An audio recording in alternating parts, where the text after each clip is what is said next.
Insap, Inspirasi Sabda Gereja Kristus Raja Paroki Bajiro.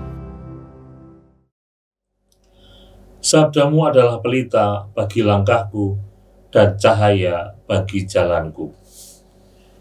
Saudara yang dikasihi Tuhan, kita berjumpa kembali hari ini Kamis 27 Januari 2022 dalam Inspirasi Sabda Gereja Kristus Raja Bajiro Yogyakarta. Berkah dalam. Hari ini kita diajak untuk merenungkan sabda Tuhan dari Injil Markus bab 4 ayat 21 sampai dengan 25. Mari kita baca bersama-sama. Pada suatu hari Yesus berkata kepada murid-muridnya, "Orang memasang pelita bukan supaya ditempatkan di bawah gantang atau di bawah tempat tidur, melainkan supaya ditaruh di atas kaki dian. Sebab tidak ada sesuatu yang tersembunyi yang tidak akan dinyatakan, dan tidak ada suatu rahasia yang tidak akan tersingkap. Barang siapa mempunyai telinga untuk mendengar, hendaklah ia mendengar." Lalu Yesus berkata lagi, "Camkanlah apa yang kamu dengar. Ukuran yang kamu pakai untuk mengukur akan dikenakan pula padamu, dan malah akan ditambah lagi. Karena siapa yang mempunyai akan diberi lagi, tetapi siapa yang tidak mempunyai apapun yang ada padanya akan diambil." Saudara, ini bacaan yang menurut saya sangat menarik dan sebenarnya memberikan inspirasi yang luar biasa bagi saya. Karena dengan mendengarkan atau menyimak bacaan hari ini, merenungannya, saya tahu apa yang harus saya lakukan ketika saya berada di tengah-tengah umat, di tengah-tengah masyarakat.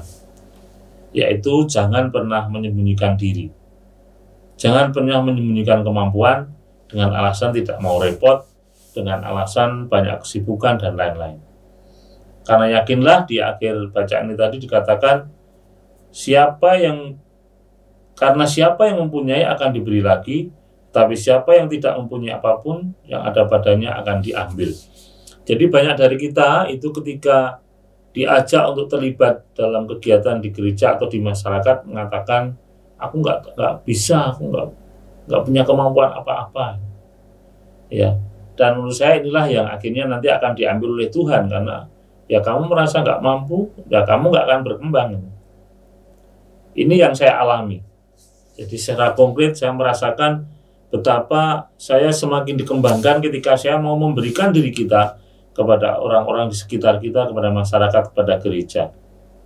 Dan justru mereka yang menyembunyikan dirinya itu ya mungkin akan berkembang, tetapi berkembang untuk dirinya sendiri dan bukan untuk orang lain.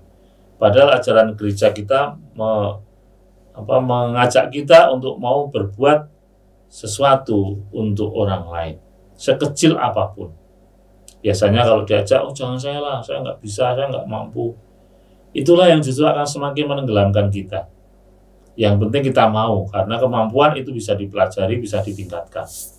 Ya, kecuali kalau kita memang merasa tidak mau karena takut terganggu kesibukan kita yang lain. Ya. Padahal untuk terlibat di gereja kita tidak dituntut untuk memberikan banyak waktu. Tapi kapan ada kesempatan itu kita lakukan. Ya. Ini saudara yang akhirnya saya rasakan sekarang ada banyak hal yang saya pelajari dan itulah yang saya dapatkan dari gereja. Tanpa saya menuntut apapun, saya sudah mendapatkan banyak pelajaran berharga dari gereja. Bagaimana saya bisa menghargai banyak orang, bisa menghadapi, bersikap, banyak menyikapi situasi dan kondisi yang saya hadapi, permasalahan-permasalahan yang saya hadapi. Saya bisa belajar banyak dari situ, dan lebih-lebih saya banyak belajar sabda Tuhan, banyak belajar tentang merasakan kehadiran Tuhan melalui orang-orang yang saya temui dalam setiap aktivitas yang saya lakukan baik di gereja maupun di masyarakat. Maka saudara, saya mengajak Anda sekalian jangan pernah ragu untuk melibatkan diri dalam kegiatan menggereja dan bermasyarakat. Karena di sana Anda akan mendapatkan banyak hal, Anda akan semakin dikembangkan dan tentu akan semakin berbuah baik bagi diri Anda maupun bagi orang-orang di sekitar Anda. Jadi pasanglah gantang, pasanglah dian di atas gantang dan jangan di bawah dipan, sehingga potensi Anda terlihat dan Anda semakin dikembangkan dan semakin bisa menerangi banyak orang. Berkah dalam.